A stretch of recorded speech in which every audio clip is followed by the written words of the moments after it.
¿Por qué lo rebautizamos? Ayer el ICA reunió a 25 cámaras empresarias y asociaciones que promueven el uso del bioetanol en los distintos países de las Américas y formó lo que se llama Coalición Panamericana de Biocombustibles Líquidos.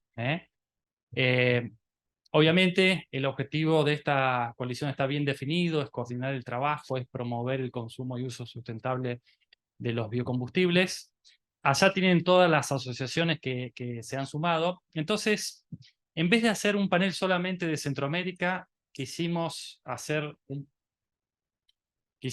un panel eh, sobre el futuro del etanol en Centroamérica, compartiendo las experiencias de países hermanos como Uruguay, Colombia y Argentina. Así que vamos a tratar de hacer un panel muy descontracturado, sin presentaciones. Eh, Voy a ser muy controlador con el tiempo, porque después viene un refrigerio. Así que vamos a empezar primero con las personas de Centroamérica, y Celestina ya los presentó, con Aida, que es una amiga, una fuerte impulsora del bioetanol en Guatemala.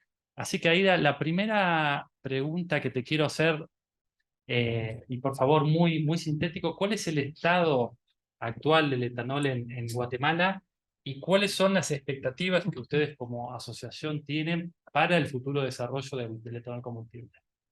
Bueno, muchísimas gracias. Gracias por la invitación, Agustín, y sobre todo gracias por la iniciativa de formar esta coalición que tanto necesita la región centroamericana, pero también los países hermanos de Sudamérica.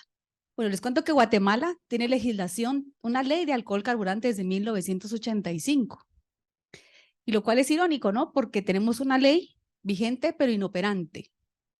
Desde el 85 tenemos una ley en donde solo se utilizó un año el tema del alcohol en la gasolina, lo cual viene a decir que no tiene que ser un edicto de palacio, sino que es algo de gobierno, ¿no? Como decía el profesor. Pasan muchos años y el gobierno que entró hace 4 años y que lamentablemente está por salir, tomó muy bien esta idea. Durante todo este tiempo también se ha hecho el andamiaje energético, política energética, también mucho el andamiaje sobre cambio climático, en donde el uso del etanol en la gasolina está como una estrategia para mitigar el cambio climático. En el 2020, el 2015 se hace un plan piloto, lo cual obviamente los colegas decían ahí, porque se hace un plan piloto, o sea, hay más de 500 carros, millones de carros utilizando etanol en la gasolina, pero usualmente nuestros gobiernos quieren hacer algo propio, ¿sí? Es decir, yo quiero que pase con el alcohol de Guatemala, con los carros importados de nosotros no hacemos carros, y con conductores guatemaltecos, ¿sí? Entonces, obviamente los resultados fueron muy buenos, pasó lo que tenía que pasar, reducciones en tubo de escape, como se esperaba, hasta 70%. En el 2020 se vuelve a hacer otro proyecto piloto con este nuevo gobierno, con resultados muy similares. Y lo que tal vez lo más importante es de que Guatemala tenía que reformular esta legislación. El gobierno decide básicamente revivir la ley a través de un reglamento. Estamos en ese proceso, esa reglamentación, y que ojalá que pronto se pueda tener una mezcla. ¿Qué es lo que pasa en Guatemala? Guatemala produce alcohol carburante desde hace 40 años, ¿sí? Y lo irónico es que Guatemala importa el 100% de sus combustibles fósiles y exporta el 100% del alcohol carburante, de los combustibles verdes. Entonces somos un estudio de caso raro, ¿sí? Con muchísimo potencial, pero creemos que este tipo de foros, y especialmente a todos los organizadores de Ethanol Talks, es muy importante ponerlo sobre la mesa. Guatemala tiene una excelente oportunidad para hacerlo. La factura petrolera a Guatemala son 3.500 millones de dólares. ¿Sí? Importamos el 100% de combustibles y producimos un alcohol de alta calidad y se exporta específicamente a Europa y Estados Unidos. Así que te lo resumo por allí, Agustín. Estamos promoviendo, como siempre, como asociación, que se utilice, porque sabemos perfectamente que es un tema de seguridad energética, para cumplir nuestros acuerdos de París, definitivamente, para mejorar la calidad del aire y para ahorro de divisas, que son más de 100 millones de dólares. Gracias, Aida. Y ahora pasamos a Rodrigo, cardenal de Panamá. Rodrigo, la pregunta es, muy sencilla y la respuesta debe ser compleja. ¿Cuándo Panamá va a empezar a utilizar etanol en gasolina? ¿Y por qué ustedes lo están promoviendo fuertemente? ¿Por qué para ustedes como productores de caña de azúcar es importante? Dale, muchas gracias. Mira, en Panamá ocurrió algo similar a Guatemala. Hubo una ley de etanol, fue promulgada en 2011 y y se llegó a implementar, de hecho, en 2013. Lamentablemente, y fue, te lo puedo decir, por razones políticas, no técnicas, porque la implementación fue exitosa y hubo etanol en el país. Se hizo una mezcla del 5%, pero solo duró 9 meses. Y luego el programa fue modificado tanto en la estructura de precio, que lo volvió inviable, pero también se modificó la ley. Esa ley quedó vigente, pero de una manera que no se podía implementar, parecido a lo que mencionaba ahí de Guatemala. Ahora, a finales de octubre del año pasado, se aprobaron modificaciones a la ley que la vuelven a hacer viable, y ahora en el mes de enero el presidente de Panamá pues firmó. Entonces estamos en el proceso de reglamentación con la Secretaría de Energía y los demás actores de la cadena.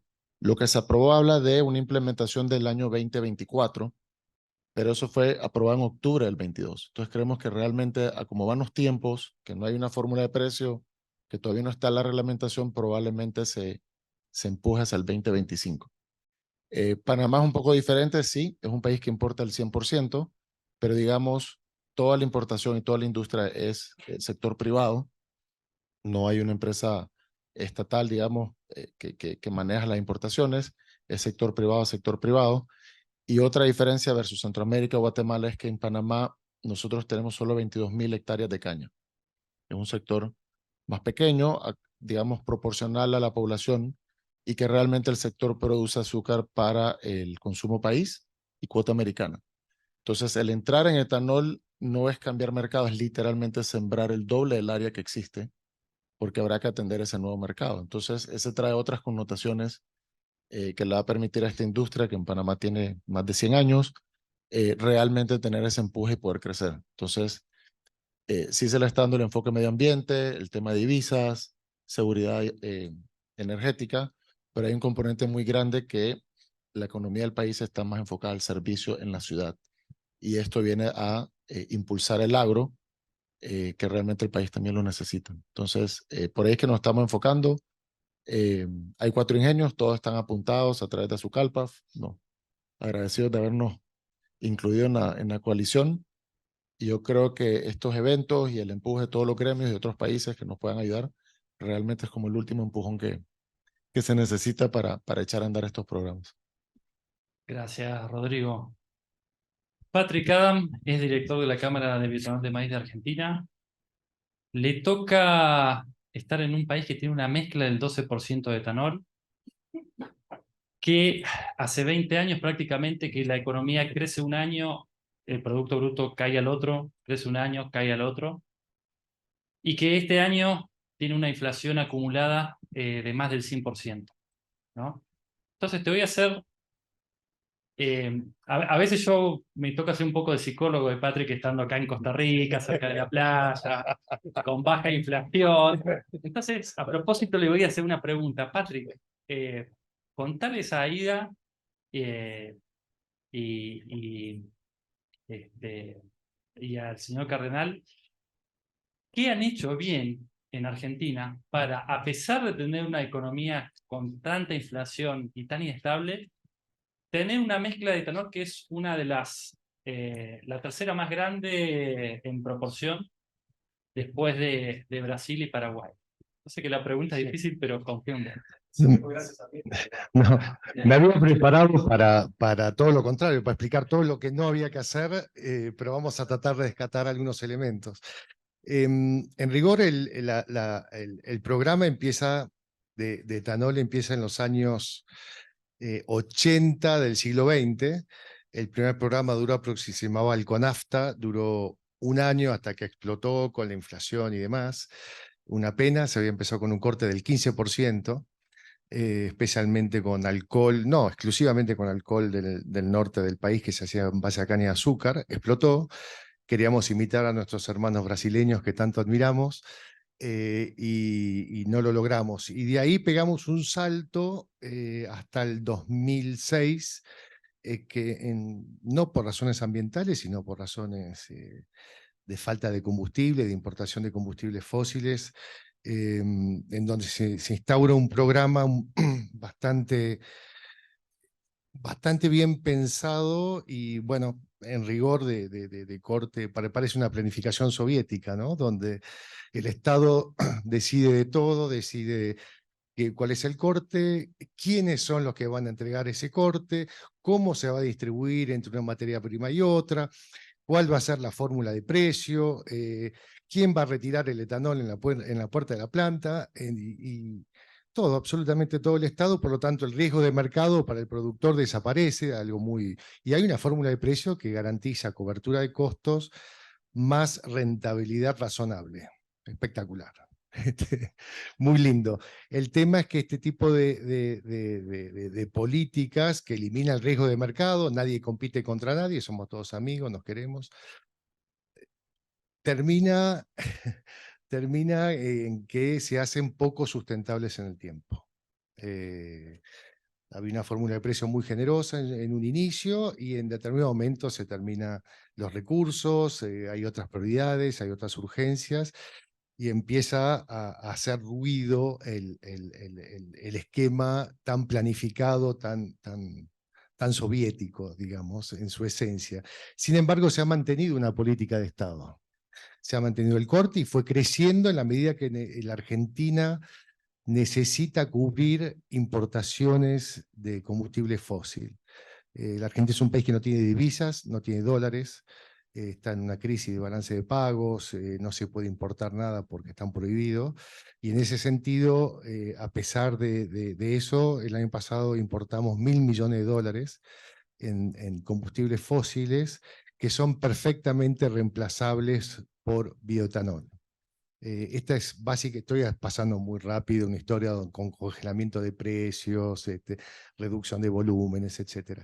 Y de la última ley que ha sido un verdadero mamarracho, pero bueno, pasamos por ahí y llegamos a que hoy tenemos una perspectiva muy buena para el etanol por una coyuntura económica, no por un plan de descarbonización pensado, no por la descarbonización del transporte y en una política integral que apunta a una reducción determinada, sino por una necesidad económica urgente, y nosotros estamos en condiciones de crecer.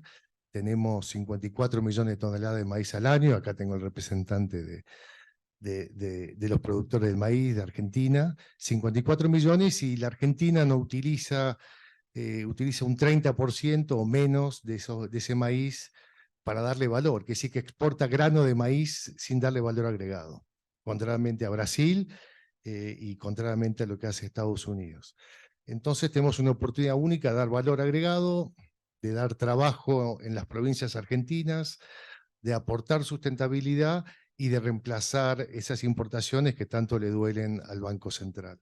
Fue así que mantuvimos la política a pesar de todo, y creo que ahora llegó el momento de crecer. Estamos planteando un 15% de corte que se debería anunciar este año, y llegar al camino que nuestros hermanos brasileños han marcado, y Paraguay también, de un corte del 25% en el transcurso de 10 años, con un alcohol que viene tanto de caña de azúcar como de maíz. Esa es un poco nuestra experiencia.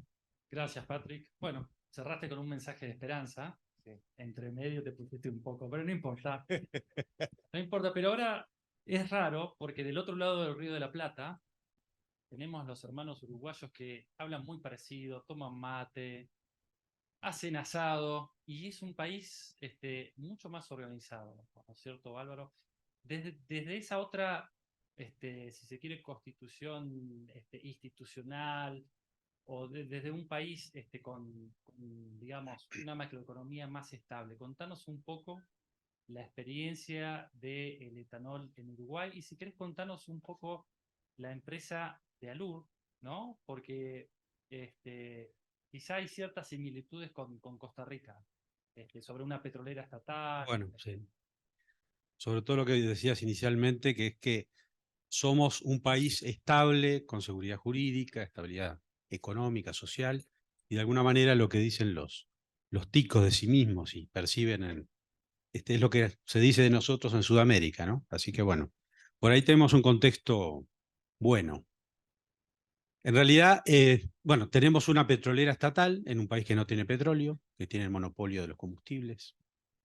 Tenemos de los combustibles más caros del mundo. No digo que sea por eso, pero también es por eso. Pero en ese marco, el país definió hace más de 20 años, hubo iniciativas legislativas de mezcla obligatoria basadas en objetivos medioambientales, aún antes de que el país definiera o asumiera compromisos internacionales, como los que asumió. Y bueno, eso se consolida en un momento determinado con un gobierno que decide rescatar un cultivo que no tiene condiciones muy favorables, que es la caña de azúcar en Uruguay, pero que bueno, que se rescata, y la salida justamente de la caña no era el azúcar, sino el bioetanol. Y crea una empresa, la petrolera estatal, que es ALUR, Alcoholes del Uruguay Sociedad Anónima, que es la empresa uruguaya que hace los biocombustibles, tanto el etanol como el biodiesel. Por eso estamos integrados a esta coalición, porque en Uruguay no hay una asociación de empresas de biocombustibles, somos la empresa de biocombustibles. Y es la que provee para la mezcla obligatoria el etanol y el biodiesel. Pero hay algunos aprendizajes también, porque todo esto se hizo en un contexto de bastante consenso en general, más allá de que algunos temas políticos se mezclaron en el medio, pero luego, por lo que se hablaba hoy del desconocimiento de la población, del público en general, de cuál es el objetivo principal, por estar asociado el biocombustible a un incremento del costo de los combustibles, por una presión social y de grupos de interés, ahora hace poco nos pasó que eso que mostrabas tú, Agustín, de que la mezcla mínima era el 5% tanto en biodiesel como en etanol, pasó a ser 0 en biodiesel y aumentó en etanol. 8,5 en etanol, 0 en biodiesel. ¿Por qué? Para abaratar el costo del biodiesel. Y entonces, ¿qué está pasando hoy en Uruguay? Primero, que el gobierno busca compensar esa reducción de la mezcla del mandato en el biodiesel, que implica, Uruguay mezclaba el 5%, como bien ponías ahí. En etanol mezclaba siempre más que el mínimo del mandato, casi un 10%. Y bueno, buscando compensar para cumplir su objetivo, los objetivos de descarbonización al 2025, el no mezclar biodiesel, yo contaba ayer, implicó un retroceso, un punto de los 24 que comprometió. Entonces estamos viendo cómo por el lado del etanol podemos resolver ese tema. Y bueno, en definitiva yo creo que el péndulo va a ir al justo medio y vamos a llegar a un punto en el cual volvamos a mezclar biodiesel, aumentemos la mezcla del etanol, hay una voluntad política general de hacerlo, el límite es lo que hoy se discutió acá con mucho fundamento, es los motores y las marcas de automóviles que pueden llegar a generar problemas, digamos, a sus clientes con el reconocimiento de las garantías, pero bueno, se ha dicho acá claramente que eso no es un problema. También ahí hay que trabajar en términos de conocimiento, de información. Y bueno, y estamos en un momento muy interesante. Pero yo quiero salirme de Uruguay un segundo y comentar algo que comentamos ayer en la reunión de la coalición, y es que Latinoamérica en general, pero Latinoamérica en general tiene una enorme oportunidad, porque hay una definición global de lucha contra el calentamiento global, hay compromisos nacionales asumidos y hay objetivos internacionales. Y en esos objetivos terminan no solo mirando para acá, como bien decía hoy Evandro, lo bueno es que haya una diversidad de oferta de estos biocombustibles, pero sí se ve que Latinoamérica tiene una ventaja enorme, competitiva, comparativa, como se le llame, si es construida o natural, porque acá hay biomasa, tenemos muchas materias primas derivadas de que somos productores de alimentos, la propia producción de biocombustibles genera, por ejemplo, CO2 biogénico, que es necesario para los e-fuels. En Uruguay estamos ahora en este momento transitando un proceso para captar esa oportunidad. No es porque hubo una visión estratégica, porque aparecieron 3 o 4 grandes empresas en esto que buscaron CO2 biogénico en Uruguay y lo hay. Y entonces vamos a capturar esa oportunidad y hay biodiversidad. Entonces somos el continente de la biodiversidad. Y además tenemos, más allá de los problemas que tenemos, que son muchos y nos quejamos más, una estabilidad política general y geopolítica. Somos, salvo alguna excepción muy menor, y ya por suerte casi ninguna, un continente de paz. Y el mundo desarrollado ha puesto toda su fuente de energía en geografías inestables, culturalmente muy distintas, donde hay cuestiones muy difíciles de tragar, disculpen la expresión, ¿no? De los países árabes, por ejemplo.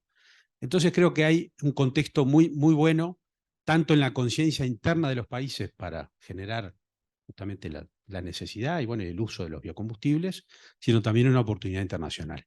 Y lo último que quiero decir es que los biocombustibles no son un camino de paso en la transición, sino uno de los caminos definitivos de la transición.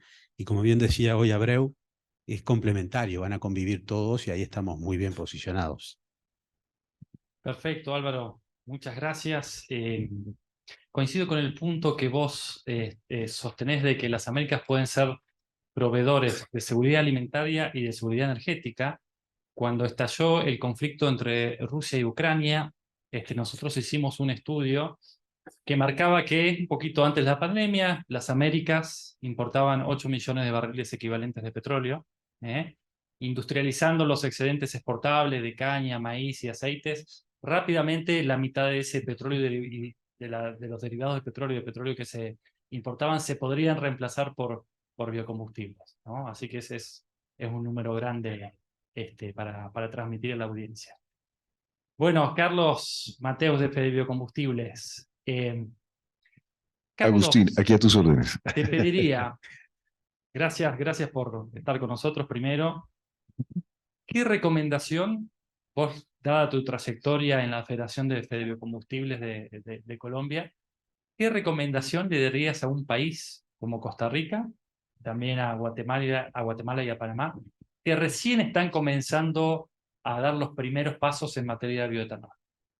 En virtud de lo que vos has vivido, ¿no? Como representante legal de biocombustibles. Pues sí, gracias a Dios el disparo no fue tan duro como a los colegas en algunos casos. La verdad es que sí, no ha sido un proceso fácil. El proceso arrancó en Colombia, inclusive hubo varios intentos.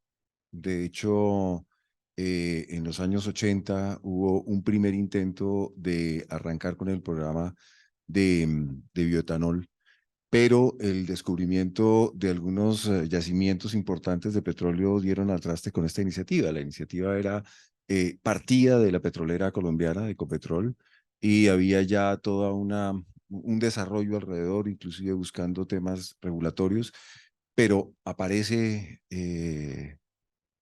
Caño Limón y aparece Cusiana, aparecen, digamos, unos yacimientos importantes, y eso hace que se cambie la visión y que simplemente se vuelva al modelo fósil.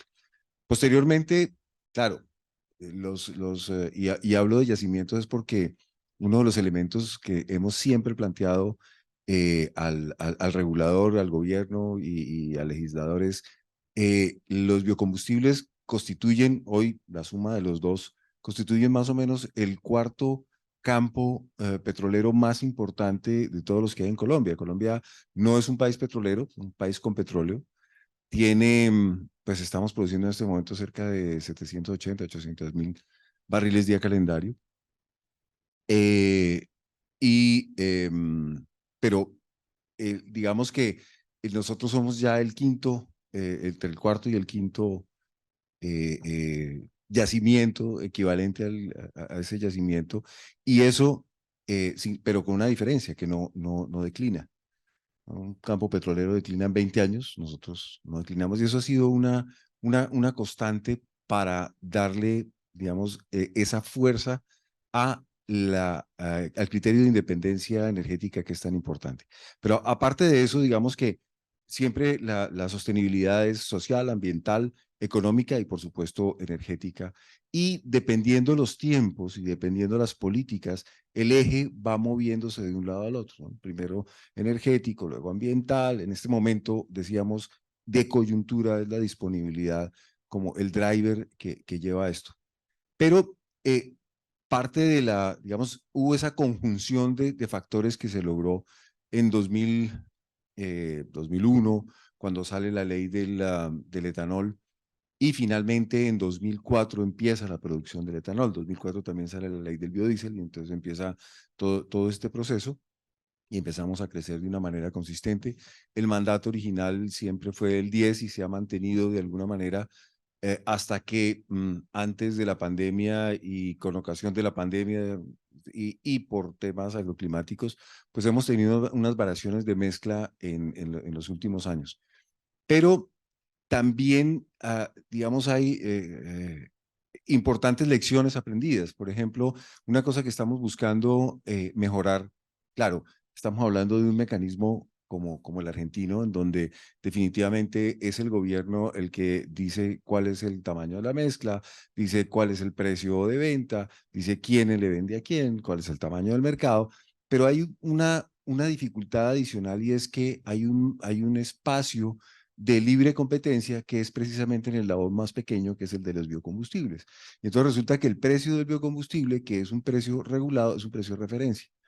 Y sí, y ahí, digamos, hay unas cosas importantes que hay que tener en cuenta, porque cuando los mecanismos regulatorios generan asimetrías, entonces se desincentiva el uso y la producción. Y en este caso hemos tenido eso por dos razones. Digamos que el crecimiento llegó hasta un punto en capacidad instalada, y un tema regulatorio que fue lo que ha pasado también en todos los países, que dicen, oiga, pero es que creo que el precio está muy alto, creo que me está afectando el precio final del combustible líquido al consumidor, creo que eso tengo que ponerle algún tope, y efectivamente el gobierno le puso un techo que era equivalente pues al precio de la gasolina corriente motor que se vendía en Bogotá.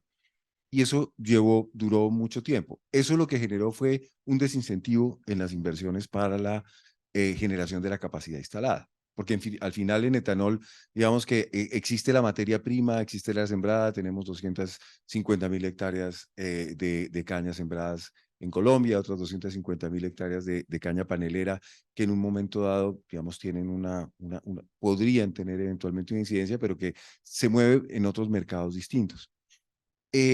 Y lo que estamos diciendo aquí es esas señales regulatorias que generaron una simetría en la que quien compra, que es el mayorista y que es un mercado cerrado, porque son solo los mayoristas en Colombia quienes pueden comprar el alcohol carburante, que es el alcohol anhidros naturalizado, entonces tienen en su mano la palanca de la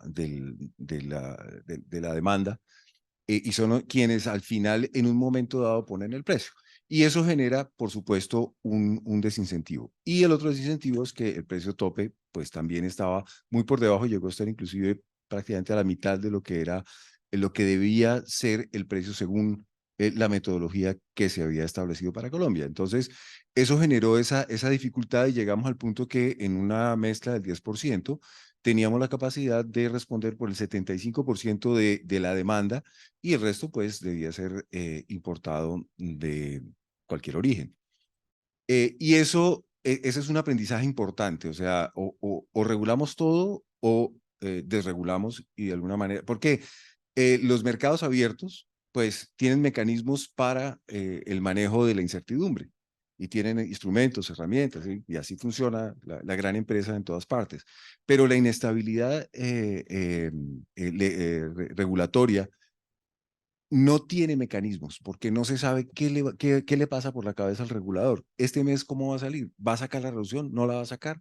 Y eso generó, pues, unos desincentivos importantes. Nosotros hemos venido trabajando desde la federación, porque, pues, realmente, comentábamos, es el sector privado el que, de alguna manera, ayuda a mantener estos elementos con las variaciones que se dan cada 4 años que hay cambios de gobierno nacional, porque al final es una política nacional. Pero hemos venido trabajando en lo que llamamos un mercado 2.0 de los biocombustibles. Y estamos trabajando en eso básicamente buscando que, y eso, digamos, el gobierno anterior lo copió y alcanzó a ver un proyecto de regulación importante que acogía la mayor parte de estos puntos, pero siempre hemos dicho que es un paquete. O sea, para poder regular un mercado, para tener un mercado que pueda ser gestionado, porque además entendemos y le hemos dicho siempre al ministerio, ustedes son el gestor. Si no hay un gestor de mercado como el gestor de las energías o el sector del gas, que tiene unos gestores específicos, el gestor del mercado es el regulador y ustedes tienen que gestionarlo. Y eso implica, pues, varios elementos. Uno, información. Debe haber información completa. Inclusive que vaya hacia la parte del upstream nuestro, que es la parte agrícola, que es donde es muy importante saber la disponibilidad de materia prima. Dos, una estructuración de contratos que obliguen, porque son contratos abiertos los que tenemos hoy, y esos contratos deben obligar para mantener el mercado funcionando y que se pueda gestionar. Tres, la simetría en los mercados. Y definitivamente, cuatro, una fórmula que no que mantenga esa simetría. Esos son los cuatro elementos que entendemos que pueden ser utilizados ahora con el aprendizaje nuestro en quien está en este momento estructurando estos mercados para llegar de una vez a un mercado 2.0 y no tener que pasar por el primer mercado. Muchas gracias, Carlos. Bueno, para cerrar, vamos a dar 30 segundos a cada uno de reflexión final. Mi reflexión final, y después les dejo la palabra a ustedes, es que hay muchas experiencias de diversos países, estables, inestables, pequeños, grandes, con maíz, con caña, con planificación centralizada, con mercados libres. Y para ser sincero, América Latina tiene varios problemas, pero ha podido avanzar pese a todo, a pesar de todo, ¿no? Y el otro mensaje que les quiero dejar a Aida, a Rodrigo, a la gente de AICA también y de Costa Rica es aprovechen la cooperación de estos países, aprovechen a copiar o analizar las buenas cosas y también los errores que hemos cometido que han sido varios. Sí, yo creo que tal vez mi reflexión de tanto tiempo estar promoviendo este tema es que muchas veces los usuarios finales no tienen ni idea qué trae la gasolina. Y el cambio a nadie le gusta, ¿sí? Ninguno de nosotros, bueno, tal vez son los que están acá, que son de Recope, saben qué tiene la gasolina. Si tiene MTB, si tiene MMT, si tenía plomo. Si uno le pregunta al ciudadano de a pie, ni idea. Nadie sabe, ¿sí? Entonces es un tema de política pública. Y, por ejemplo, Guatemala cuestiona muchísimo que por qué va a ser obligatorio. ¿Ya? O sea, ¿por qué me van a obligar a mí? Y nuestra respuesta siempre es, o sea, ahorita nos obligan a utilizar lo que hay, no hay otra opción, ¿sí? No hay opción renovable, no hay otro motor limpio, no hay un combustible más limpio. Entonces es como que una primera reflexión, que por eso es tan importante que sea una política pública, porque el sector petrolero per se, y más nuestros países que somos importadores 100%, en el caso de Centroamérica, va a costar muchísimo convencer a estas personas y al final el ente rector, en este caso nuestro Ministerio de Energía y Minas, es el que debe definir la calidad del combustible y con qué aditivos va a aditivar esa gasolina, ¿sí?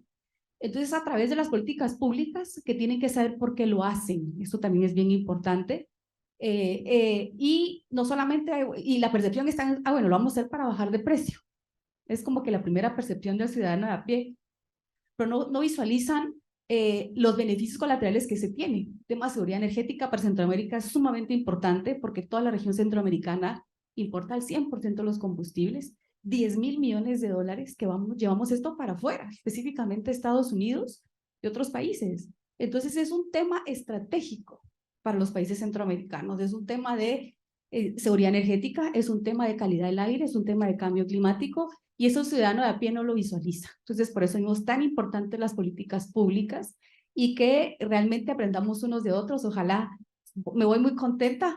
Voy a hacer ahorita una competencia entre que va primero Costa Rica, si Panamá o Guatemala. Quien sea, no me importa. La cosa es que alguno de nosotros arranquemos, ¿sí? Y que aprendamos y que nos apoyemos mutuamente. Y sobre todo los ejemplos de los países hermanos suramericanos que tenemos tanto que aprender, pero sobre todo ayudémonos para que sea una realidad en la región centroamericana. Bueno, para ser optimista, yo me acuerdo, hacía poco estaba en la Cámara y me encontré con mi contraparte, Agustín, que era el director de biocombustibles, y discutíamos mucho sobre precios, sobre fórmula de precio y demás.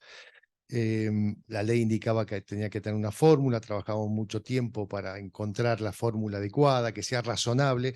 Sí, mi primer consejo sería, si la limosna es grande, desconfía, porque no va a ser sostenible en el tiempo y te vas a pegar un golpe en la pared. Tiene que ser sostenible en la forma que está construido, en el precio final del producto, para que pueda durar sin pasar por esos altos y bajos. Por ejemplo, me acuerdo una vez, Agustín dijo, está bien la fórmula, pero por un tiempo la vamos a topear. Lo vamos a topear, más 2,5%, y porque sí, porque no da la política de precios para los combustibles y demás.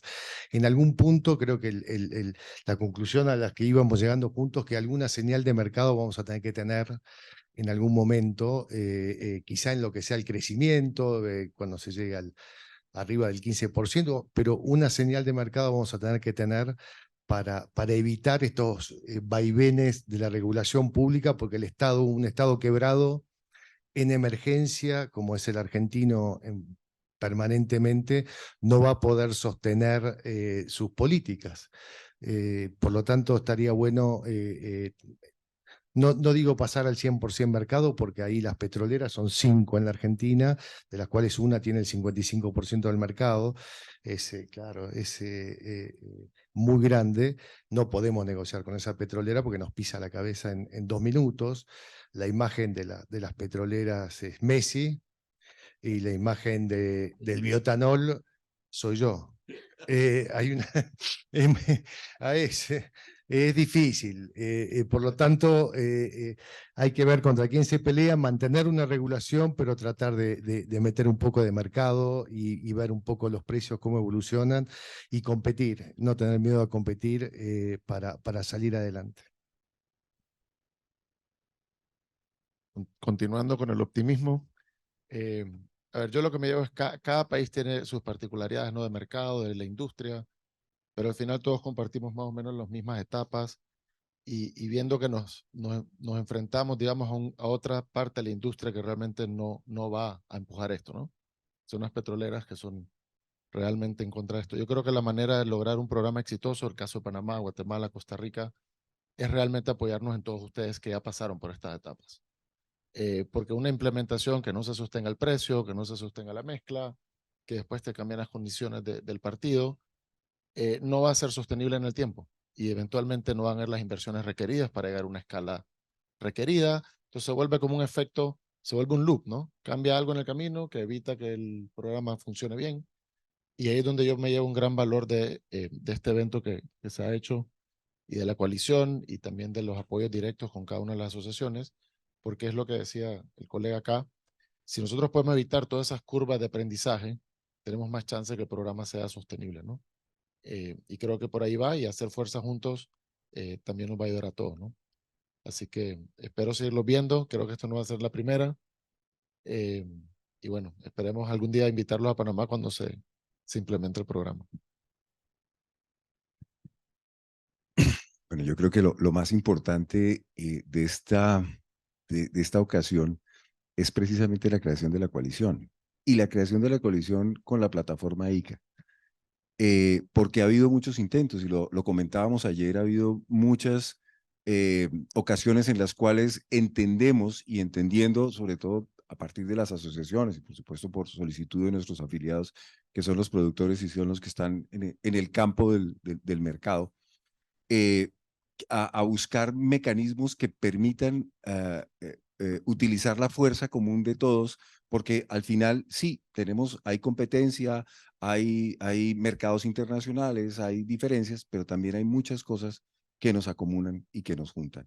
Y eso es lo que tenemos que aprovechar, y aprovechar esto con esa sombrilla y con ese soporte de ICA. Creo que estamos en un momento histórico, vamos a tener esta es la ocasión. Creo que si seguimos en esta tarea y en este trabajo de networking, de estarnos reuniendo periódicamente y estar revisando, y sobre todo poder aportar sin ningún problema, con toda la apertura del mundo, la experiencia que tenemos y las experiencias nuevas que también nos aportan a nosotros. No es porque que nosotros ya hayamos pasado por ese camino, no quiere decir que las experiencias nuevas de quienes están arrancando no puedan ser muy útiles para quienes estamos también buscando estos espacios. Entonces, creo, primero, felicito a toda la organización. Hemos pasado un tiempo muy interesante, muy importante, pero sobre todo muy valioso, construyendo futuro para toda la región. Muchas gracias. Bueno, futuro, lo que acabas de decir, eso hay futuro. Es verdad que nosotros hemos vivido a nivel nacional de distinta manera como experiencias, una curva de aprendizaje, en general aquellos que son sectores embrionarios o pioneros, como decía un profesor mío, decía, los pioneros se los comen los indios. Entonces no hay que ser pionero, hay que ser líder, pero ¿qué pasa? Salvo a Brasil que venían con unas cuantas diligencias, entonces son tan grandes que no tienen problemas. No, lo que está pasando es que en el mundo confluyen con nuestras realidades tendencias que hacen que hay futuro. El sector de la aviación tiene una presión fuerte, definida, de pasar a combustibles sostenibles. El sector marítimo también. El sector marítimo todavía no define hacia dónde va, hacia el metanol, el gas o a dónde va, pero en el medio está el biodiesel, en la transición. La minería.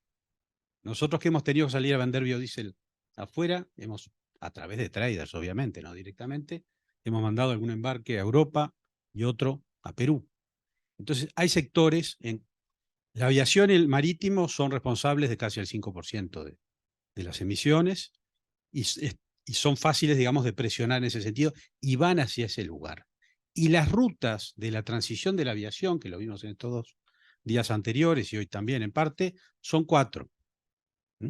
Oleaginosos, alcohol to jet, el power to X, que es el e-fuels, y después la celulosa. Y ahí estamos, siempre estamos.